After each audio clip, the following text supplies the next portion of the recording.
Bismillahirrahmanirrahim. Assalamualaikum warahmatullahi wabarakatuh.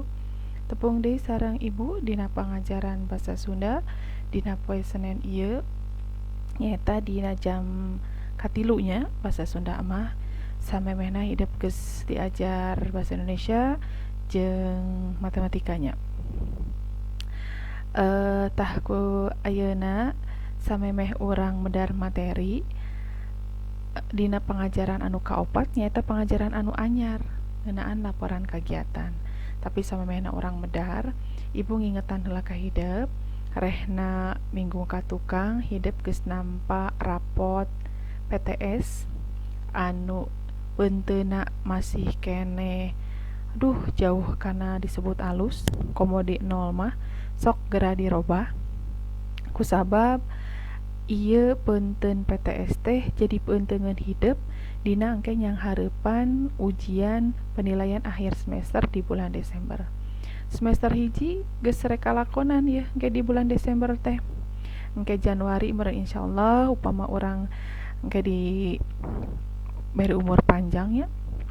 Orang tepung deui kira di semester 2. Mudah-mudahan atuh sing diangkat pandemi ieu teh atau sasalat teh sangkan orang bisa tepung di sekolah, bisa paamprop, bisa hidup ngarti karena materi-materi anu dibere ku ibu jeung bapak gurunya salian tina pengajaran ibu ge meureun hidup kudu ngarti. Tah ayeuna samemeh ibu medar materi ngeunaan laporan kegiatan ku hidup ke di gemetan heula laporanana. Ieu ya contoh ngeunaan laporan kegiatan pagelaran seni Sunda Karang Taruna Desa Tumaritis.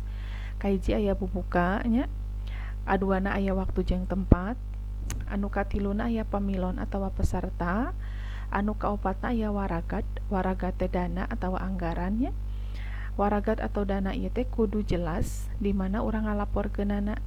Ieu aya contona tah ieu sapertos kieu. Kalimana aya kegiatan jeung hasil, anu kagenepna nyaeta panutup, aya bubuka aya panutup. Ieu laporan kegiatan anu formal. Laporan kegiatan anu formal teh nyaeta burat badagna jelas. Informasi dilaporkeunana teh muser kana prak-prakan kegiatan, waktu, tempat jeung lumangsuna kegiatan. Dina contoh teks laporan di luhur, laporan kegiatan anu dituliskeun teh kaitung lengkep. Timimiti prak-prakan kegiatan, aya bang baluh teh kasusahnya, waragat jeung pasualan-pasualan teknis bari disusun kalawan ngaruntuy. Aya kalimah-kalimahna nu ibu geus diperjelas, aya kasang tukang teh latar belakang, aya tujuan kegiatan, tempat kegiatan, aya pamilon jeung proses kegiatan jeung hasilna. Ieu laporan formal nu tadi di luhur. Atuh ayeuna aya oge laporan anu teu formal. Tapi struktur laporanna mah teu pati beda. Ngan ieu mah didadarkeunana dina wangun narasi. Tah ku hideep dibaca sing gemet Agustusan urang Sunda di Kuwait, kumaha cenah eusina, pek ku hideep dibaca, upama geus dibaca runtuy ka handap aya kasang tukang tujuan kegiatan proses jeung hasilna, tulis dina buku bahasa Sunda atau dina buku catatan bahasa Sunda. Geus kitu hasilna, hasil catatan hidup difotokeun sing jelas. Ibu embu ngagunakeun patlotnya, tapi hidup kudu nulisna make pulpen sangkan ibu bisa katingali jelas. Fotokeunana pencahayaanna sing jelas oge. Omat ulah poho presensina, ulangan seukur ngeusiam presensi hungkul, tugasna teu dikirimkeun. Tugas nu poe ayeuna mah ngan nyatet hungkul terus fotokeun.